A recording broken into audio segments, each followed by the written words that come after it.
Hello and welcome to another brand new episode on Boundary Line Podcast. I'm Dylan and I've got Sheldon with me. Sheldon, what a start to the Border Gavaskar Trophy. Yeah, Dil, in fact, last night, after we did the podcast, I was feeling bad after what I said. I was like, 4-0, that's wrong. Maybe they'll prove me wrong today. I enter work, yeah. Look at the score, 5-2. I'm like, okay, maybe I was not too far off, yesterday. Yeah, I mean, it was a dream start for India, of course. That first ball which Mohammad Siraj bowled to Usman Khwaja was brilliant. They took the review straight away. And then the beauty of a ball, from Mohammad Shami to dismiss David Warner. I thought that was the best ball, the entire day that they bowled. And of course, spin was there. We could see the odd ball doing a bit, which we'll discuss. But yeah, so let's move on, Sheldon. How do you think the day panned out? I mean, of course, Australia are not doing that well, but how do you think they would have approached this? I think once they got that start, and obviously the shock of the two early wickets, they actually did well to come back. At lunch, it was actually a decent position, but I feel that Jadeja over where he took 2 and 2, that really like just killed the flow, and then they couldn't get back in, after that. And they even tried with another partnership later with Hanscom and Carey, but it just felt whenever like Australia were trying to, push forward, India just got 2, 3 wickets and pulled it back. Yeah, just for viewers, so Australia were all out for 177 in just 64 overs. India, on the other hand, are trailing by 100 runs. They are 77 for one. Just the fall of Rahul just towards the end there. The new guy Murphy picking up his wicket. Yeah, I thought India did really well.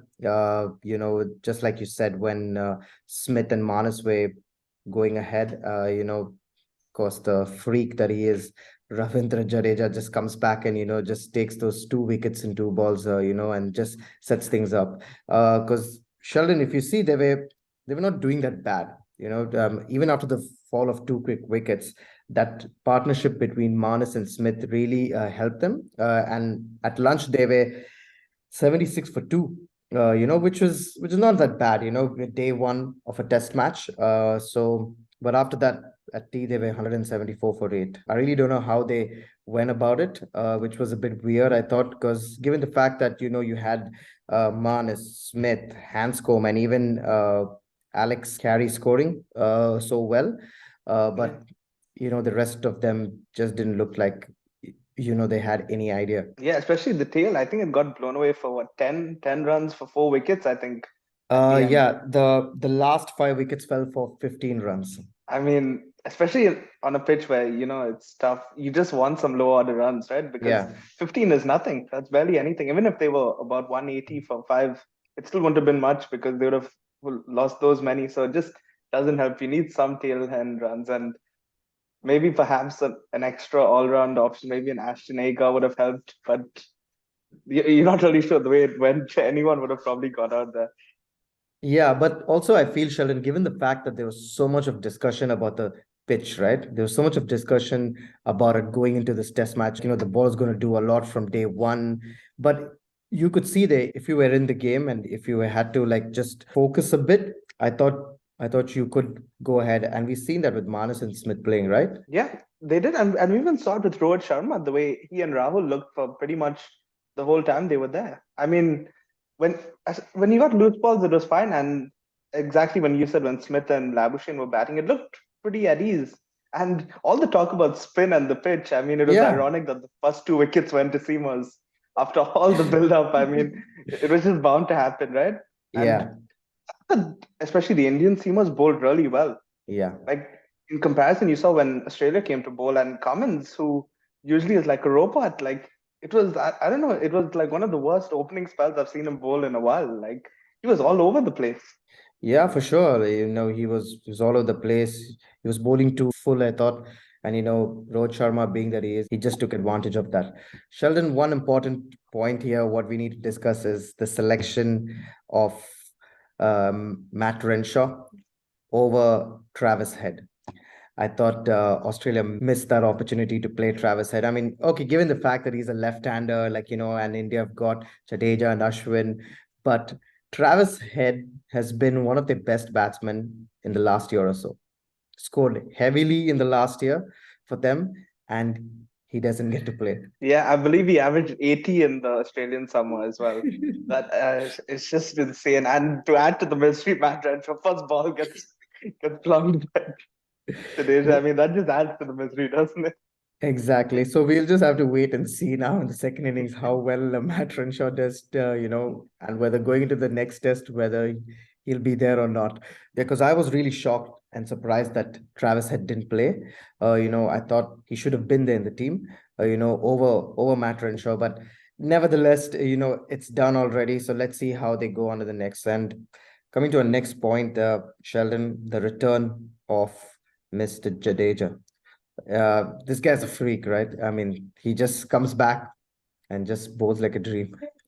It's insane. I mean, you think he didn't come back from injury. It looked like he's just been bowling and bowling, and it was just a terrific spell. That over after lunch, that was just masterful. I Brilliant. mean, and to think of the guys he got out as well. He got Smith, Yeah, Labuschagne, and Hanscom, who were all looking good on that pitch until he got them out, and he was just brilliant, accurate, and it was just classic Jadeja. He never went away. yeah. The way he was planning the ball, and making the ball talk. That's what he does. And he gets through his Yeah. overs so quickly. The other spin master, or wizard, I should say, was Ashwin.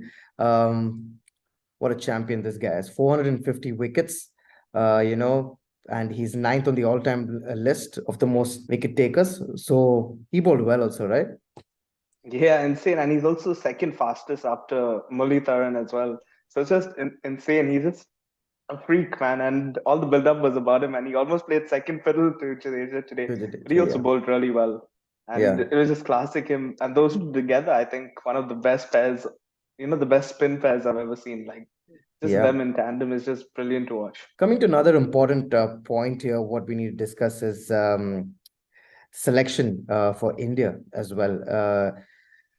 I know yesterday you were saying that you wanted Shubman Gill to play, but Surya Kumar Yadav was picked over him. So you think that was the right one that they made? I think so. I think so. They went with the right call. I think Rahul as well opening was, I feel, the right call as well. The over experience and just his record overall. And Yeah, I think tomorrow especially will be a good opportunity for Sky. Probably he'll come into bat with the lead as well. Maybe you don't know, yeah, and it'll be a good opportunity for him tomorrow. So yeah, I think they made the right call. I think if Gill's gonna play, it'll have to open because you don't want to put a batsman, out of position as well. And to exactly. make him bat in the middle order wouldn't be great. So yeah, I think they made the right call there. Do you think that Australia missed out?